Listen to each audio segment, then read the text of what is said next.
امام حسین کی سیرت کیا ہے. بس اس موضوع پہ اس سے زیادہ نہیں بولوں گا. درود پڑھے محمد وآل محمد پر. صلی علی محمد. امام کا ایک لقب ہے کریم. اس پورے خاندان میں آپ کو ایک کریم ابن کریم یا حسن مجتبیٰ ملیں گے یا کریمہ اہل بیت بی بی معصومہ کم نظر آتی ہیں. ہے تو سب کریم، لیکن خاص ہے یہ لقب امام حسن علیہ السلام کے ساتھ. امام ایک واقعہ جب چھوٹے تھے، خداوند کریم نے قرآن میں 2 نبیوں کا ذکر کیا ہے. بنی اسرائیل میں سب سے لاڈلے نبی جناب موسیٰ ہیں، جن کا جگہ جگہ تذکرہ آیا ہے. اور ایک واقعہ بھی آپ لوگوں کی سماعتوں سے گزرا ہوگا کہ جب جناب موسیٰ نے خداوند کریم سے کہا کہ میں علم اور فضل چاہتا ہوں، تو خداوند کریم نے ایک جگہ بتائی کہ جاؤ موسیٰ، فلاں جگہ پر مجھے میرا ایک مقرب ترین بندہ تمہیں ملے گا. موسیٰ گئے، ملے، طے پایا جناب موسیٰ سے کہ آپ میرے کاموں میں مداخلت نہیں کریں گے. جن سے ملے وہ بھی نبی خضر علیہ السلام. آپ میرے کاموں میں مداخلت نہیں کریں گے. 3 کام ہوئے، آپ سب جانتے ہیں. کشتی میں سوراخ کیا، ایک دیوار کو کھڑا کیا، اور ایک بچے کو قتل کر دیا. تینوں کاموں پر جناب موسیٰ خاموش نہیں رہ سکے. کہا میں نے تمہیں کہا تھا نا کہ تم خاموش نہیں رہ سکتے. ھذا فراق بینی و بینک. اب یہ نقطہ افتراق ہے تمہارے اور میرے درمیان، تمہاری راہ علیحدہ، میری راہ علیحدہ. کہا اللہ کے نبی جا تو رہے ہیں، بتاتے جائیے ان تینوں کاموں میں حکمت کیا تھی. حکمت بتائی. حکمت کون بتا رہا ہے؟ خضر علیہ السلام. اس کا مطلب ہے کہ جناب خضر علم میں، رتبے میں جناب موسیٰ سے بلند تھے. توجہ ہے؟ یہ کون ہے؟ جناب خضر علیہ السلام. اب ایک لمحے کے لیے آ جائیے واپس، ذرا مدینے کی گلیوں میں دیکھیے. نبی خطبہ دے رہے ہیں، اصحاب سامنے تشریف فرما ہیں. ایک شخص وارد ہوا، السلام علیکم یا نبی اللہ. وعلیکم السلام. کچھ سوالات ہیں.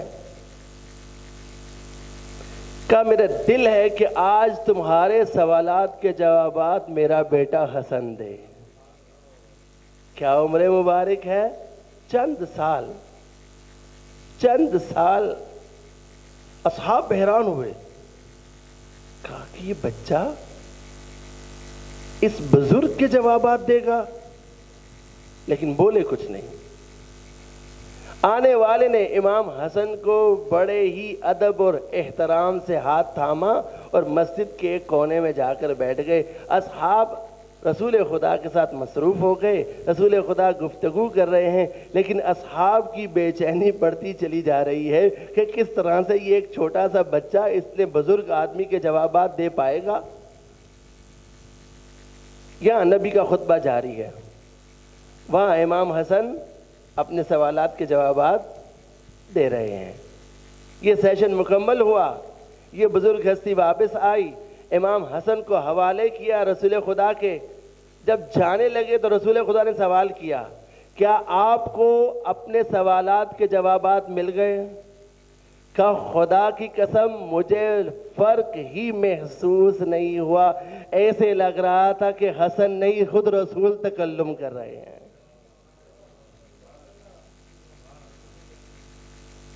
مکمل ہو گیا، وہ ہستی چلی گئی. چھوٹا سا مدینہ تھا، لوگ ایک دوسرے کو جانتے تھے. اب جیسے یہ شخصیت باہر نکلی، اصحاب اس کو نہیں جانتے تھے، فوراً سوال کیا، اے اللہ کے نبی، ہم مدینے میں رہتے ہیں، یہ آنے والا باسی مدینے کا رہنے والا نہیں لگتا، یہ یقیناً کہیں بہت دور سے آیا تھا، اور آپ کے سوال کرنے سے یہ پتا چلا کہ یہ پہلی مرتبہ نہیں آیا، یہ بار بار آتا رہتا ہے. یہ کون تھا جس نے آ کر آپ سے سوالات کرنے تھے اور آپ نے حسن کو اس کے پاس بھیج دیا؟ کہا یاد رکھو یہ کوئی اور نہیں، یہ اللہ کا نبی خضر علیہ السلام تھے۔ کیا مقام اور رتبہ خضر کا! اور کہاں حسن مجتبیٰ اپنے صغر سنی کے اندر، بچپنے کے اندر، یہ ہے جناب حسن مجتبیٰ، معمولی ہستی نہیں ہے۔ ایک واقعہ میرا دل کرتا ہے اور آپ کی سماعتوں کی نظر کروں اور آپ کی زحمتوں کو تمام کروں۔ خود امام کے اپنے دور امامت کا واقعہ ہے۔ امام کا دور سب سے مشکل ترین دور ہے۔ اگر اس طرح سے کہوں کہ امام حسین کا دور آسان تھا، دشمن کھلم کھلا سامنے موجود تھا، لیکن امام حسن کے دور میں دشمن کھلم کھلا سامنے موجود نہیں تھا۔ کئی مرتبہ امام کا امتحان لیا گیا، کئی مرتبہ۔ جانتے تھے کہ نبی کا یہ وصی ہے، یہ علی کا بیٹا ہے، لیکن تخت حکومت نے آل محمد کی دشمنی مول لینے کے لیے آمادہ کر لیا تھا۔ یہی حاکم شام، اس نے مولا کو بلایا، کہا کہ میں مدینے کے لوگوں میں تحائف تقسیم کرنا چاہتا ہوں، اگر آپ کے لیے ممکن ہو تو تشریف لائیں۔ اس نے سارا دن مسجد نبوی میں بیٹھ کر لوگوں کے درمیان تحائف بانٹے۔ تحائف کس لیے بانٹے؟ وہی جو آج ہمارے معاشرے میں ہوتا ہے، ایک بریانی کی پلیٹ کے اوپر ووٹ بک جایا تھا سر، 1000 روپے کے اوپر، اب تھوڑا مہنگا ہو گیا، 5000 روپے علیم خان صاحب نے بانٹے ہیں، 5,000 روپے کا ووٹ تھا۔ تو اس نے بھی اسی کام کی خاطر لوگوں کو تحفے تحائف دینے شروع کیے، سارا دن بیٹھا رہا، لوگوں کو تحائف دیتا رہا۔ امام حسن شام کے وقت اس کے پاس گئے، اس نے لوگوں کو تیار کیا ہوا تھا کہ اگر حسن مجتبیٰ آئیں تو کوئی ان کے احترام میں کھڑا نہ ہو۔ جو پردے لگے ہوئے تھے، کہا کہ ان پردوں کو ہٹانا نہیں ہے تاکہ حسن مجتبیٰ کی تذلیل ہو، اور جب حسن مجتبیٰ داخل ہوں تو تم سب لوگ علی کے بارے میں گفتگو کرنا شروع کر دینا کہ علی ایسے تھے، علی ویسے تھے، یہودی کے باغ میں ملازمت کرتے تھے، علی انتہائی غریب آدمی تھا، علی جو ہے فقیروں کے ساتھ بیٹھتا تھا، علی یہ کرتا تھا، علی وہ کرتا تھا۔ تاریخ کہتی ہے کہ امام حسن علیہ السلام جیسے ہی آئے، خداوند کریم نے ہوا کو حکم دیا، پردے ایک طرف ہو گئے۔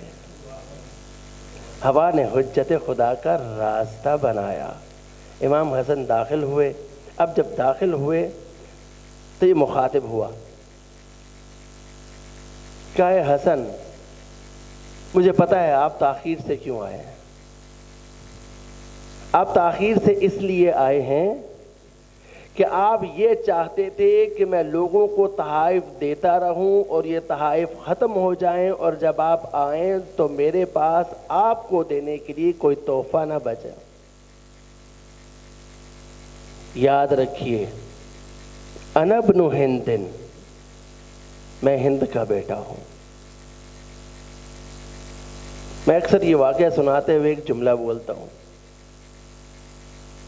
کہ جب اس نے یہ کہا انا ابن ہند، میں ہند کا بیٹا ہوں، تو بتائیے مقابل میں امام کی والدہ ماجدہ کس مقام اور رتبے پر تھیں؟ اگر امام اپنی والدہ کا تعارف کرواتے تو جچتا تھا کہ نہیں جچتا تھا؟ کہاں ہند کی اوقات اور کہاں سیدہ، کوئی تقابل ہی نہیں۔ لیکن امام خاموش رہے، آپ کو اور مجھے درس دیا ہے کہ اگر کوئی بات کرے تو فوراً سے اس کو جواب نہ دو، انتظار کرو، موقع محل دیکھو، آواز کو دھیما رکھو، اپنے الفاظ کو تولو، جب یہ کام کر لو تو اس کے بعد اگر موقع محل بنے تو پھر گفتگو کرو. امام نے اس سے کوئی بات چیت نہیں کی. اس نے اپنے خادم سے کہا کہ جتنے تحائف تم نے تمام لوگوں میں بانٹے ہیں اسی مقدار کے برابر تحائف جمع کرو اور لا کر حسن مجتبیٰ کے پاؤں میں رکھ دو. خادم نے تمام تحائف جمع کیے، جتنے سارے دن میں لوٹا چکا تھا اس سے کئی زیادہ لا کر امام حسن علیہ السلام کے قدموں میں رکھ دی.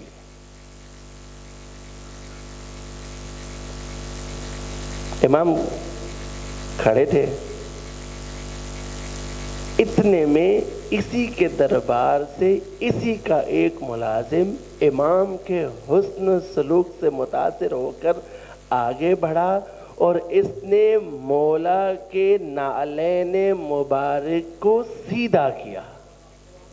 یہاں سیدھا کیا، ایک مرتبہ مولا نے اس ملعون کی طرف دیکھا، ایک دفعہ اس مال کی طرف دیکھا اور تیسری دفعہ اس شخص کی طرف دیکھا کہ جس نے مولا کے نعلین مبارک کو سیدھا کیا تھا.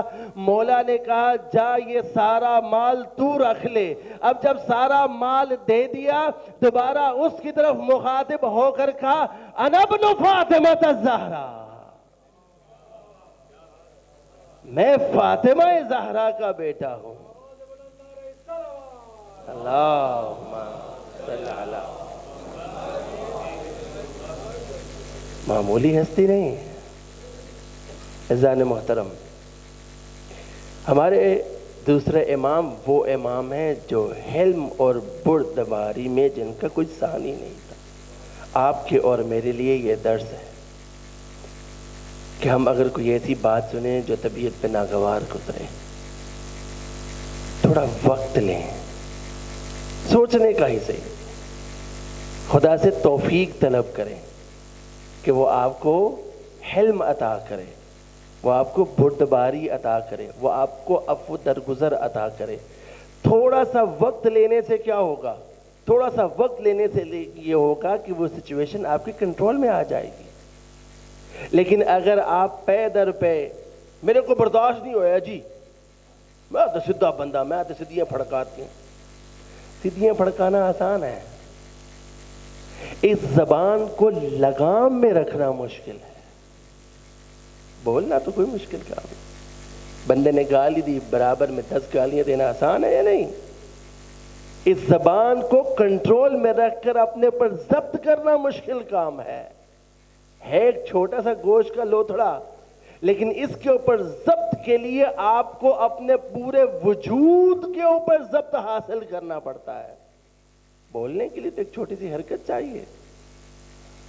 لہذا بہترین انسان وہ ہے، یا اس طرح سے کہوں کہ امام حسن مجتبیٰ کا پیروکار اصل میں وہ ہے جو اپنے اوپر ضبط کرنا سیکھ لے، جو سچویشنز کو ہینڈل کرنا سیکھ لے بردباری کے ساتھ، صبر و تحمل کے ساتھ.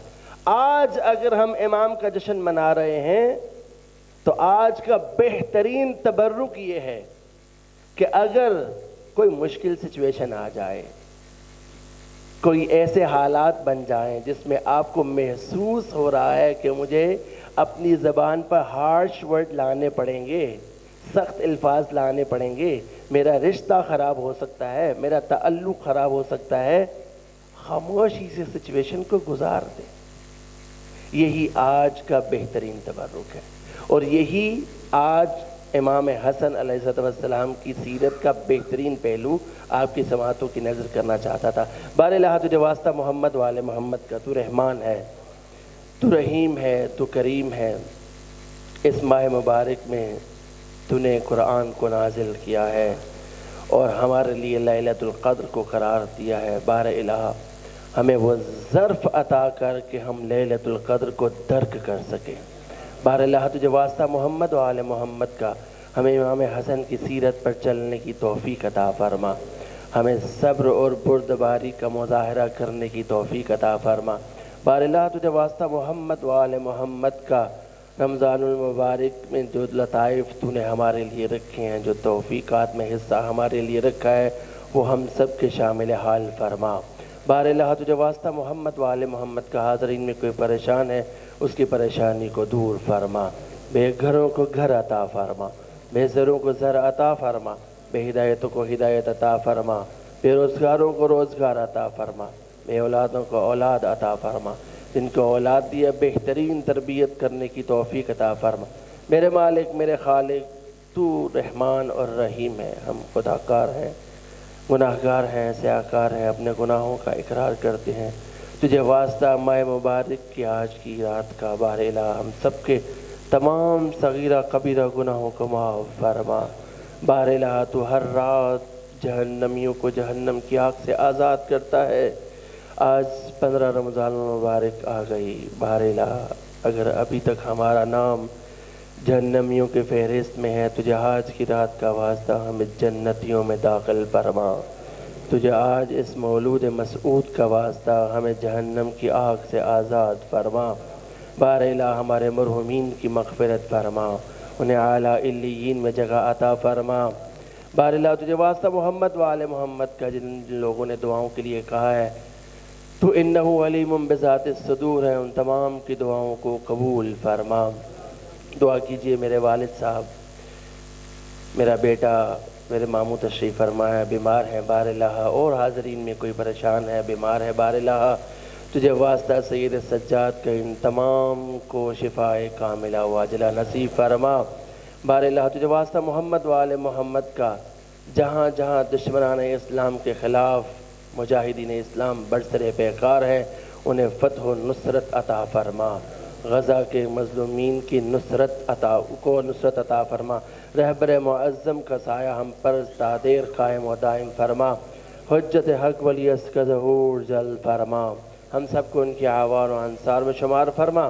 ربنا تقبل منا انک انت السمیع العلیم، آمین آمین یا رب العالمین، برحمتک یا ارحم الراحمین۔ رحم اللہ من قرأ الفاتحہ۔